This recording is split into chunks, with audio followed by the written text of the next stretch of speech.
about this Karabakh conflict. Now, foreign ministers from both Azerbaijan and Armenia are to visit Washington, D.C. on Friday. What do you expect from that, from the meeting, and are you ready for a trilateral talk with some conditions? Actually, as you know, United States, Russia and France are three co-chairs of the OSCE Minsk group, which has a mandate to facilitate, to find a solution of the conflict between Armenia and Azerbaijan. Therefore, it's natural that our ministers meet in these three capitals. These kind of meetings happened before, many times. And you know that they've been also visit in Moscow and meeting in Moscow. So it's a continuation of the discussions on the peaceful settlement of the conflict. Of course, now situation on the ground have changed. The status quo no longer exists. The line of contact also does not exist. Therefore, of course, I think that now Armenian leadership must be more reasonable and to commit itself to liberation of the occupied territories. So our main objective at these discussions will be to find out whether Armenian leadership is ready to liberate our territories or not, and if ready, then when. Are you also invited to Moscow by President Putin? No. Oh, okay. If invited, are you ready to go? I have been many times invited by President Putin, and I visited Moscow many times, sometimes even some years, even several times a year. Therefore, it's obvious between partner countries and neighbors, these high-level contacts are common. And President Putin also visited Azerbaijan many times. If there is any progress on Friday between the ministers, is it possible to have a trilateral meeting in Moscow with Armenian Prime Minister also joining? Well, of course it's possible, because these kind of meetings happened before.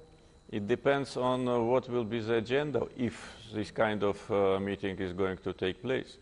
Because with this Armenian government, unfortunately, the prospects for peaceful settlement are very remote, because very counterproductive and provocative statements and actions on behalf of Armenian leadership made actual negotiations senseless, because the main topic on negotiation table always has been liberation of the occupied territories of Azerbaijan in accordance with the UN Security Council resolutions.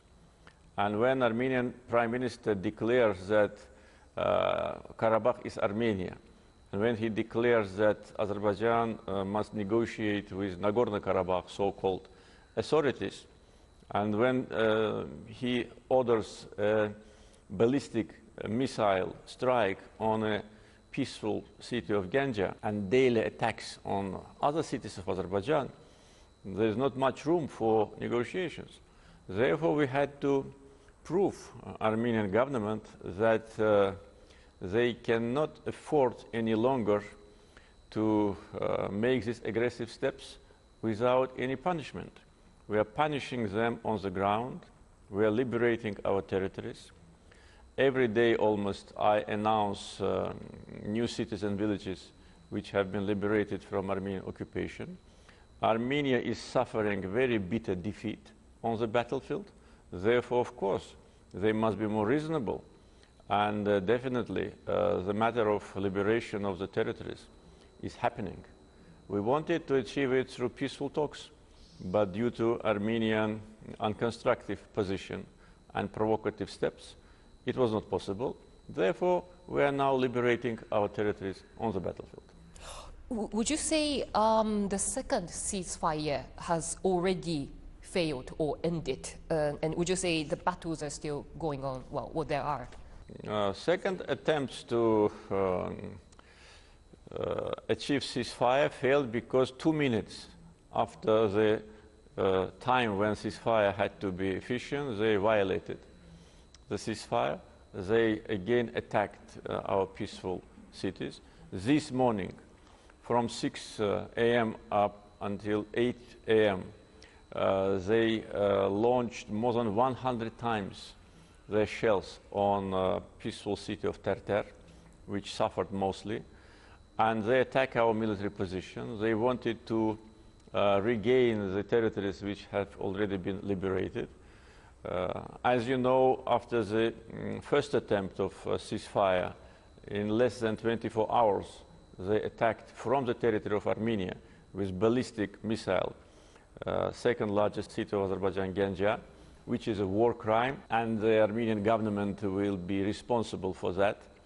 So they violate ceasefire. I always said that ceasefire cannot be achieved unilaterally. If we are attacked, we must not only defend ourselves, but also launch counterattack. And I can tell you, after they violated ceasefire second time, we liberated the city of Zangilan and many villages. So the more time passes on the battlefield, the more territories we liberate. Therefore, Armenian government should think seriously about their behavior and make a strong commitment if they want the ceasefire to be efficient. First, not to violate it. Second, not to attempt to regain the territories which we already liberated, and make a commitment about liberation of occupied territories of Azerbaijan. The ceasefires so far had been for humanitarian purposes, including exchange of captives and bodies. But so, do you think that means, ceasefire? Maybe there will be another one, but it will be over once exchange of captives are done. So would it be a substantial ceasefire that will hold, or is it just a permanent, temporary one? Well, if there is any. Yeah, it was announced on humanitarian grounds, and also, as you know, in Moscow Declaration, there was a reference to substantive negotiations and to the fact that the format of negotiations is unchanged, which means that there will be no more attempts from Armenian side to try to integrate so-called Nagorno-Karabakh authorities on negotiation table. This was rejected by us and by the Minsk group. Therefore, of course, if Armenia commits to negotiations and with a strong commitment to liberate the territories, which they so far did not announce, then this ceasefire will be long-term, because we want to resolve this problem peacefully. But if they will try to use ceasefire in order to mobilize their resources, in order to get additional foreign military assistance and to launch a new attack on us, of course, this ceasefire will not last long. It depends on them. So, would you, in order to get on the table of negotiations, would you demand Armenia to agree to withdraw, at least from some of maybe the 7 rounds, in advance, before any negotiations? They must make a strong commitment that they will liberate these territories, because this is a part of the basic principles which have been agreed between 2 countries with the facilitation of the Minsk group. And basic principles say that occupied territories must be returned to Azerbaijan, and our refugees and internally displaced persons must return to all the occupied territories, including territory of Nagorno-Karabakh and including territory of ancient Azerbaijani city of Shusha. Therefore, Armenian government must clearly declare that they are committed to these principles, they will liberate these territories, and then, of course, negotiations will start. We do not put a precondition now that territories must be liberated first and then negotiations started. We, at this moment, demand from Armenian side, from Prime Minister personally, the person who is responsible for this violence and is responsible for war crimes against peaceful Azerbaijanis, we demand from him personally saying Armenia will liberate occupied territories. After that, of course, it will be transformed, resolution of the conflict from the battlefield to the negotiation table. Would you be ready for a negotiation? Maybe if Armenia says they are ready to, withdraw or liberate, say, like 5 raions first. All the regions of Azerbaijan must be liberated, all of them. Of course, we can talk about the timing. And in the basic principles, there were certain ideas about timing, on which stage the first regions, on which stage the second part of the regions. So this can be discussed, but it's obvious that all the occupied territories must be returned, and that all has to be Azerbaijan announced before. And all Azerbaijanis must return to their ancient lands. What do you say to Russia's proposal of sending monitoring teams, or what about international monitors? International monitors or peacekeeping forces is part of the basic principles, but it's the last part, one of the last issues which have to be addressed, and definitely both sides, Azerbaijan and Armenia, should agree on who will be those international observers or peacekeepers. Therefore, we did not seriously discuss this issue in the framework of negotiations.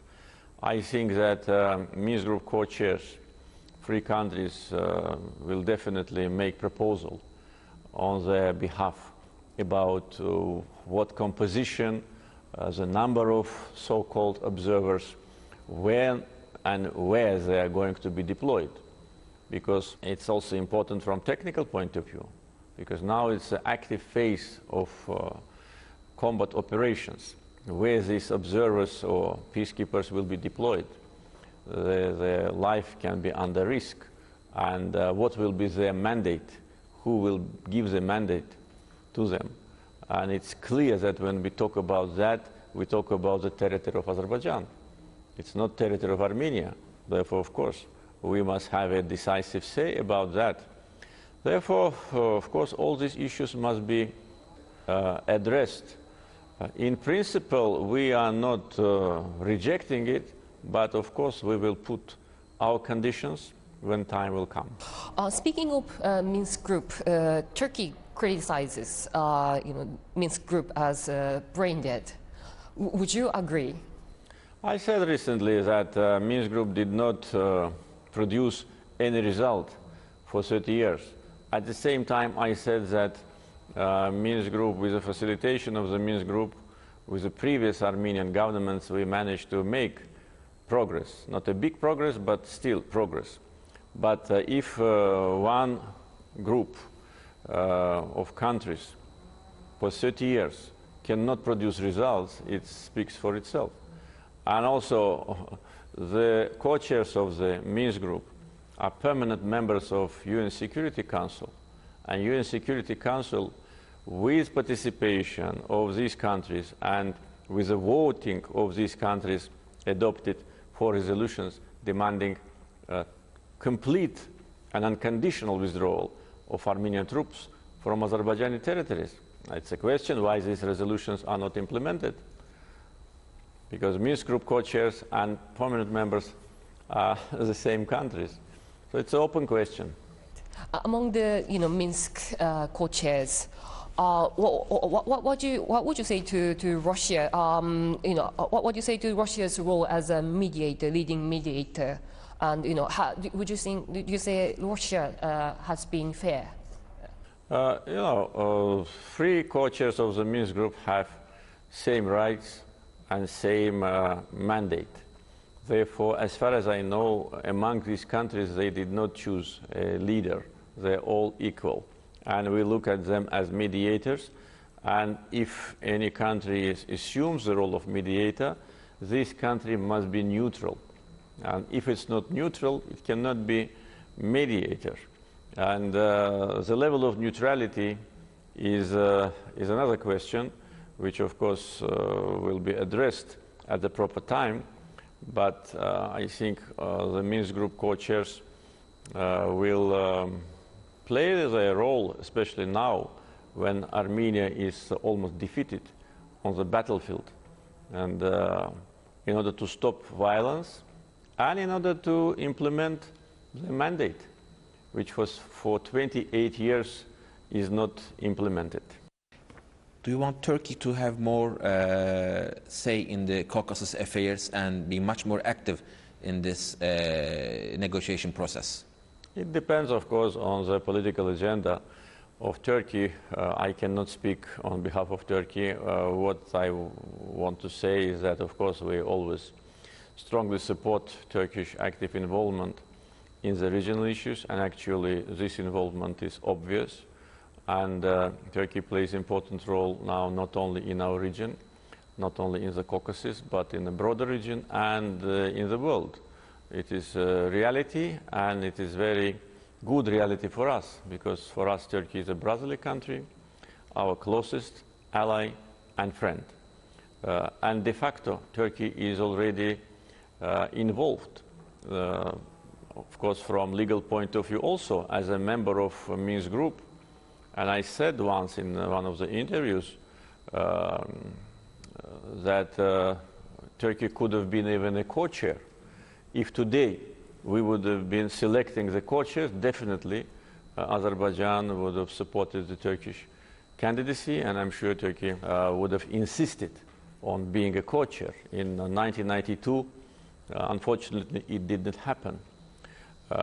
So this is legal part. And then practical part, as you know, presidents of Turkey and Russia, their foreign ministers, defense ministers, they talk, they meet, they discuss this issue. Therefore, if somebody says that Turkey should not be there, as Armenia says, it's none of Armenian business. Turkey is already there and must be involved, and because it will bring stability. And also, Turkey, I think, is the only country which has a border with 3 Caucasian countries. No other country has a border with 3 of them. Then, of course, Turkey must be actively involved. Turkey is involved, and we strongly support it. Karabakh is, by international Azerbaijan's territory, but at the same time there are many Armenian inhabitants, and so would you, can you guarantee, once Azerbaijan gets back its control, Armenian inhabitants can live safe-free with equal rights? Yes, definitely. And I already many times during this active phase of the conflict made statements on that those Armenians who live in Nagorno-Karabakh are our citizens, and their security, their rights will be totally provided, as long as with the rights of all other people of Azerbaijan. And I can tell you that today in Azerbaijan we have thousands of people of Armenian origin, unlike Armenia, where there is no Azerbaijanis, and 99% of Armenia are ethnic Armenians. So no national minority can live and can survive there. So they expelled all the nationalities which used to live on the territory of today's Armenian Republic. The biggest community were Azerbaijanis. In the beginning of 20th century, the city of Yerevan was 70% inhabited by Azerbaijanis. They destroyed all our historical religious monuments. They destroyed the traces of Azerbaijani culture, not only in Yerevan, but also in many other regions of today's Armenia. And by the way, Azerbaijani Democratic Republic, which was established in May 28, 1918, on the May 29th, decided, unfortunately, that was a big mistake, and which cannot be justified, decided to give Yerevan to Armenia as a capital. So they destroyed all our religious and cultural heritage. They destroyed our mosques, they destroyed our monuments, but here in the center of Baku, there is Armenian church with many Armenian books, and many Armenians, thousands of them, live today in Baku and in other parts of Azerbaijan. With respect to the point that you said that there are many Armenians who live there, according to our information, the real population of territory which is occupied, including former Nagorno-Karabakh Autonomous District, is around 65,000 people. It's not a big community. But before the war in the beginning of the 90s, there have been more than 40,000 Azerbaijanis who lived in Nagorno-Karabakh, mainly in Shusha, but also in Khankandi, in Khojali, the city which suffered Armenian genocide committed by Armenians, and many other cities. So they committed ethnic cleansing against us. We never did it. And even during these clashes, we did not respond the same way. We did not attack with ballistic missiles, neither territory of Nagorno-Karabakh nor territory of Armenia. And I said that we will take revenge, but we will take revenge on the battlefield. So Armenians in Nagorno-Karabakh can be absolutely sure that their security will be provided. And as Azerbaijani citizens, after the criminal junta in Nagorno-Karabakh is thrown away, they will live better. They will live in dignity, they will live in peace, and we will provide all the social and economic advantages for them, as we do for any other people in our country. When you get back Nagorno-Karabakh, would you respect their rights of self-determination as stated in Madrid principles, and would you agree to a referendum? No, of course not. There will be no referendum in Nagorno-Karabakh. We will never agree on that. We did not agree on that during the time of negotiations, and now, when we regained a big part of the territory, it is out of question. With respect to self-determination, Armenian people already self-determinated themselves. They have independent Armenian state. Imagine what will happen if Armenians will self-determinate themselves anywhere where they live. How many small Armenians will be in the world? This is a counterproductive approach. Self-determination is an important factor of international law, but it should not violate territorial integrity of Azerbaijan. There are different types of self-determination. There are different types of communities. And there could be cultural autonomy, for instance. And we see these examples in developed countries of Europe, where there are certain rights of people in their municipalities, in their communities. So, as in any part of Azerbaijan, of course, Armenians who live in Azerbaijan can have this form of communication, but never we will allow creation of the second Armenian state on the territory of Azerbaijan. This is out of question. In other words, there will be no referendum, never. Mm-hmm. Speaking of the battlefields, well, reportedly there are Armenia is recruiting Lebanese, Syrian, Armenians, and at the same time, NGO, namely Syrian Observatory of Human Rights, claims that many ethnic Turkmen fighters from Syria are now on the battlefield alongside with your forces. Would you say that is true? No, this is not true. First, I'd like to say that the fact that Armenia recruited mercenaries and fighters from Middle East is not a secret. And even Armenian Prime Minister admitted it. But he said that they're native Armenians. First, nobody knows whether they're native Armenians or not. And we have information that representatives of different nationalities are now fighting on Armenian side.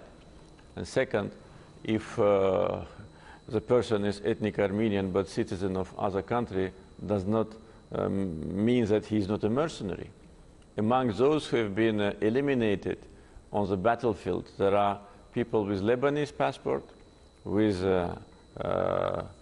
Canadian passport. We have evidence about citizens of France, United States, of Armenian origin, yeah, but citizens of these countries, and citizens of some countries of former Soviet Union are fighting against us, together with citizens of the countries of the Middle East. Armenia used mercenaries during the First Karabakh War. This is not a secret. Some of them have been eliminated by Azerbaijan, and they erased the big monuments in their honor, the monuments in the honor of international terrorists. This shows that Armenia is a terrorist state. With respect to Azerbaijan, first, this so-called Syrian Observatory NGO is not a credible organization. We know about many fakes which they spread over with respect to the war in Syria. So there is no credibility to this and trust to this politically motivated so-called NGO. First, we need to check who is financing and then understand who is behind these rumors. Second, not a single evidence have been presented to us by any country. Only rumors, only unjustified statements, and I demanded proof. I said, okay, now it's more than 20 days that we are in the active phase of the conflict. Where are the proofs? Give us the proofs. No proofs. Therefore, these rumors must be stopped. Azerbaijan is fighting itself. We don't need any foreign fighters. We have enough people, enough soldiers and officers in our regular army. We have a 10 million population. If we need additional fighters, we will announce mobilization, we will recruit, so there's no need for that, and it is absolutely false information. So, as you said, repeatedly, no jihadis and even no Turkmen. No. Okay. They can be people from of Azerbaijani origin coming from other countries. We do not exclude it, because we have many volunteers, people who voluntarily, want to defend their country. We cannot exclude that Azerbaijani origin, people of Azerbaijani origin from other countries come, but it is not the way how it is presented, that Azerbaijan invited terrorists in order to fight. This is false information. Are you aware of those volunteers with Azerbaijani origins? They can be, I said. I do not exclude. They can be. Okay. But we receive many requests and many letters from Azerbaijanis who live outside to come and to fight for their historical motherland. But our position is we don't need it. We have enough people on the battlefield. Japanese companies joined the oil and pipeline projects of Azerbaijan. They're investors here. Do you have concerns over the security of the pipelines? And is there any risk of postponement of the TAP pipeline, which is going to be opened very soon within this year? No, with TAP pipeline, everything is on the schedule. It is already done. It's a matter of maybe some additional weeks, not months, for official opening of TAP. Everything is ready at pipeline. It's a historical pipeline from Baku to Europe has been completed. With respect to other pipelines which we have, and particular oil and gas pipelines on the territory of Azerbaijan during all these years since 2006, when Baku-Tbilisi-Ceyhan was commissioned, we didn't have any accident. Our pipelines on our territory are duly protected. But of course, we heard threats from official Armenian representatives that they will attack our pipelines, they will attack Sangachal terminal, which is an important terminal for oil and gas transportation. But this is also part of their terrorist nature, because they openly declare that they will attack civilian infrastructure. And of course, if they do it, they will regret, because they will be punished by us severely. And also those countries which today provide part of the energy security from Azerbaijan. What will be the reaction of those countries? Billions of dollars have been invested in these pipelines. International banks, all the leading international banks like World Bank, EBRD, Asian Development Bank, European Investment Bank, and other banks invested. So the Armenian leadership should think twice about this kind of option. And of course, as I said, Azerbaijan itself will punish them severely, and I don't think that they will even dare to do this, another war crime. Since it's a very rare occasion for us to meet you, let us ask a couple of questions about the future of the country in general. Yes, of course. Azerbaijan is the first commercial oil producer in the world. Yes, that's true. But how do you think the country will transfer to the post-oil era? And then, do you have any expectations from, as to which, how Japanese companies might be involved in that? Yeah, of course, we have an agenda of diversification of our economy, and this process is successfully continuing. Even this year, though our GDP is going down, not very seriously, it's less than 4% decline so far. In comparison with some other countries, it's not a bad result. But with respect to non-oil related industry, we have a growth. That shows that our diversification program is being implemented very successfully. Industrial development, business opportunities, tourism, of course, before the pandemic was rapidly growing, and innovation sector and agriculture. And of course, coming back to the main topic, when we see that now Azerbaijan is liberating the territories, first we liberated very important water storage, which will provide water supply for tens of thousands of hectares of land. Armenia actually committed ecological terror on us. They were closing the water from the river Terter, and thus hundreds of thousands of hectares of land were not supplied with water. And they were closing in summer when people need it, and they were opening in winter and making floods. So the terrorist nature of Armenia is on every step. So after we regained the territories back, and this is a very good soil for growing different products, for growing cattle, of course our agriculture will have a new boost. We already started to plan our future agricultural development with respect of the liberation of the territories. And of course we think that investments in human capital will provide for us good opportunities for development, because oil and gas will come to an end once.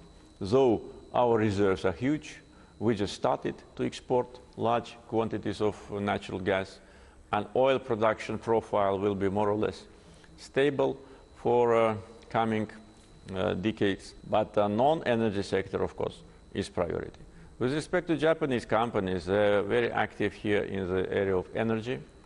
With their loans from Japanese banks, we built 2 big power stations in Baku. The capacity is close to 800 megawatts. So these power stations provide important part of our consumption and our export. We, by the way, export electric energy also. And we want to see Japanese companies in the area of renewable energy, which is now one of the priorities. We already signed preliminary agreements with some investors. So we hope that that area, which is very promising and has potential, because a lot of sun and a lot of winds, especially in Absheron Peninsula, And in many other areas, today Japanese companies provide equipment, machinery, technology, also in agriculture. So we are very satisfied with the level of economic cooperation between Japan and Azerbaijan. What about political reforms? You have criticism.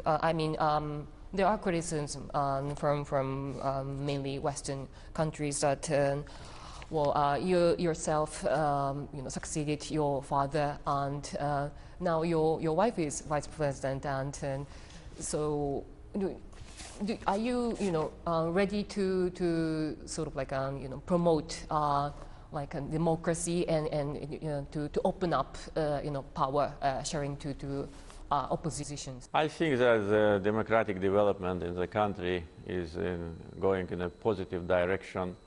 We have all the major freedoms in Azerbaijan: freedom of political activity, media freedom, freedom of expression, freedom of assembly, religious freedom. So there's no restrictions on that. We have free internet, by the way. And those who try to criticize us, they should look to the substance and not to spread rumors and use the so-called democratic shortcomings of Azerbaijan for political purposes, for the purposes of political pressure. Now I introduced a new program of political reforms, which was supported by absolute majority of all political parties. And that was done, by the way, before this clash. Now, of course, absolute majority of political parties strongly support my policy on return of the occupied territories. Only two parties are not part of this process. Only two parties are going against national interest of Azerbaijan. This is a Popular Front Party and Müsahibə Party. And by the way, these two parties, they rejected my proposal for political dialogue. I made this proposal several months ago. I said we need to have a political dialogue, we need to have normal civilized relations between government and opposition, between leading party and other parties. And now I think 50 parties or more supported that. We are in a very active phase of the political dialogue. Only two parties which have a direct financing from outside, which always were acting against national interests of Azerbaijan. These two parties are responsible for loss of the territories because they were in power in 92-93 when Armenia occupied our territories, Popular Front and Müsahibə. And those people who are responsible for loss of the territories today are leaders of these parties for almost 30 years. And nobody talks about democracy. Nobody talks about how they keep this position for 30 years, almost 30 years. Therefore, those who want to criticize us better look to the mirror.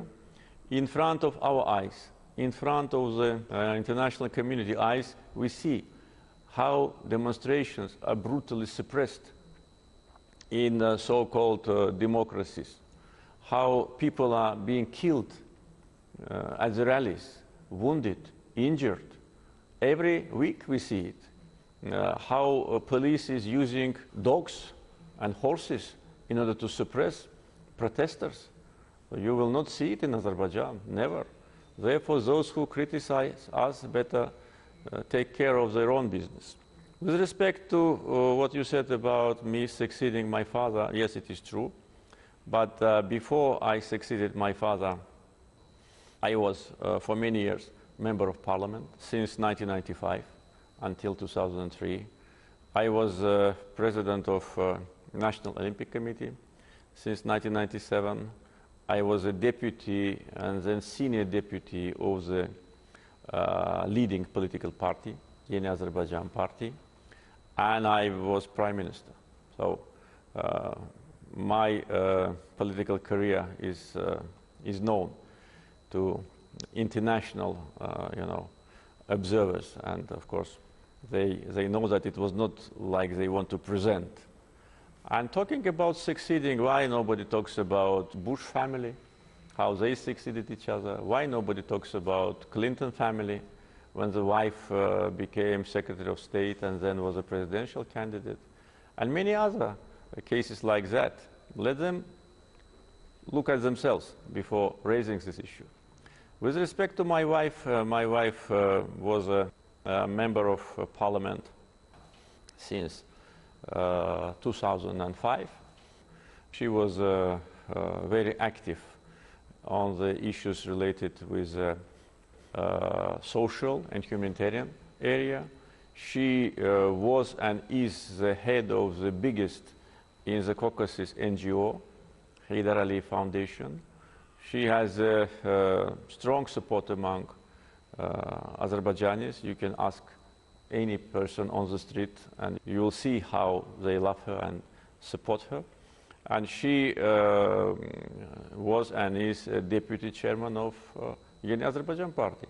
Therefore, her political career also was not a kind of sudden events.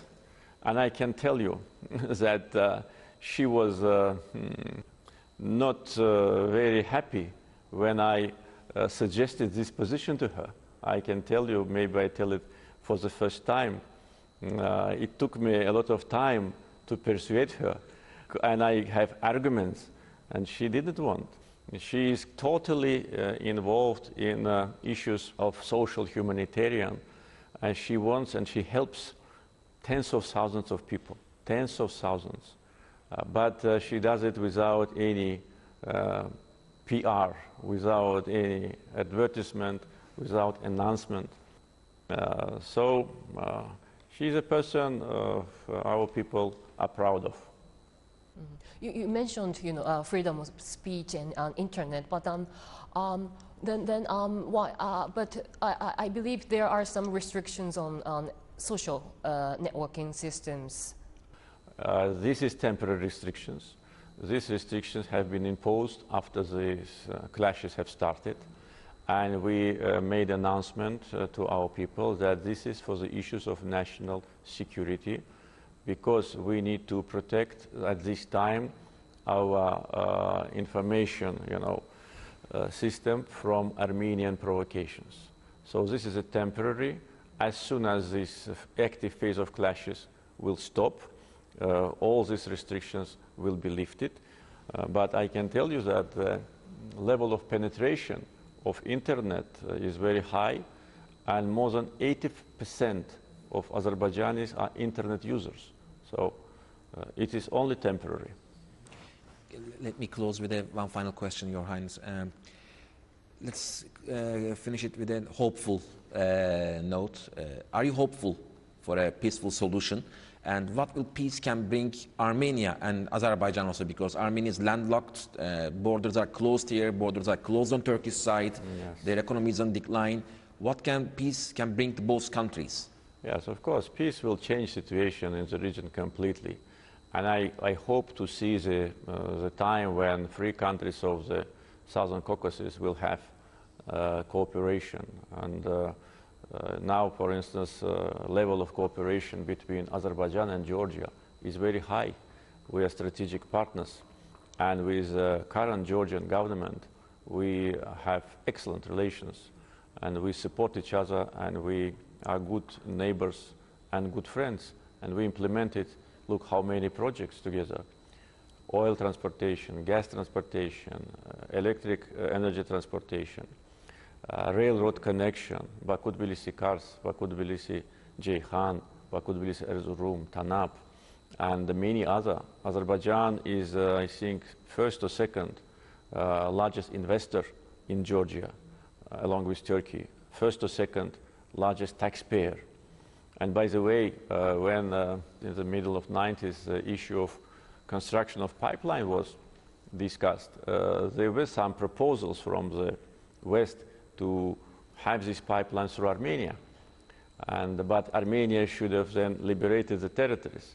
And then the pipeline could have gone from Azerbaijan to Armenia and then to Nakhchivan and to Turkey. And that was the shortest route. So if you look at the map, you will see how the pipeline goes. It's because to bypass Armenia. But Armenians thought that we will not be able to implement this pipeline. Therefore, they said no. And I think now they seriously regret. They became deadlocked because of occupation. They thought that we will not be able to build pipelines. They thought we will not be able to build railroads. They were always advocating for functioning of the Kars-Gümri railroad, which existed, but it was closed because our brotherly country, Turkey, closed the border because of Armenian occupation. So now Armenia is not landlocked, but they don't have border with Turkey because of aggression against Azerbaijan and because of territorial claims against Turkey. Maybe you don't know, but in their constitution, they have territorial claims against Turkey. One must be crazy now to have a claim such a powerful country as Turkey. But that's their, substance of their ideology. And during the time of negotiations, there have been messages sent to previous Armenian government that if they put an end to occupation, Azerbaijan can implement different social and economic projects in Nagorno-Karabakh. These messages were sent through the Minsk Group co-chairs to previous Armenian president, and they rejected. Today in Nagorno-Karabakh, people live in poverty, total unemployment, poverty, and destroyed infrastructure. We were ready to invest, but we said, liberate the territories, and we will help you. Today, when we liberate the territories ourselves, definitely we will help those people, those Armenians who live in Nagorno-Karabakh, and of course Azerbaijanis who will return and to rebuild this area. But if Armenia makes constructive steps and liberates the territories, of course, we will open all the communications. I know that there is also, I heard about position of the Turkish government that they will also open communications if Armenia liberates the territories. Then the completely situation in the Southern Caucasus will change. Has Mr. Erdogan mentioned you about this intention? Maybe we did not discuss it directly, but of course we know that there's a position that the reason why Armenian-Turkish border is closed because of occupation. If occupation is lifted, the border will be opened. It is the official position of Turkish government, and Armenians know that. And without normalization of relations with Turkey and with Azerbaijan, Armenia has no future, because the market is small and is getting smaller, population is shrinking, migration is very high. According to our information today, real population, how many people are in Armenia? Less than 2 million. Less than 2 million. And it will go down because no job, especially now when they are deprived from those very productive lands in the occupied territories. If you see these images from the sky, you will see how they use our land for illegal products. They not only use our land, they use our gold mines in Kelbecer. And there are foreign companies whom we will sue in court if they don't stop. By the way, soon I think they will stop anyway. So they will suffer even more problems because they will be deprived from this important agricultural segment, and they will just decline. And we will develop. Our population is growing. Turkish population is 83 million. Azerbaijan population is 10 million. Armenian population is less than 2 million. They should think how they're going to live here in 10 years, in 20 years, in 50 years, if they don't be reasonable, if they don't put end to aggression. And they cannot afford this aggression any longer. And we showed them on the battlefield who is who. All the mythology about the brave army was a kind of a fake. The army is running. We defeat them, we beat them, and we will continue to do it until they get out of our land. Thank you very much for this opportunity. It's been always a pleasure to be in Baku. Thank you.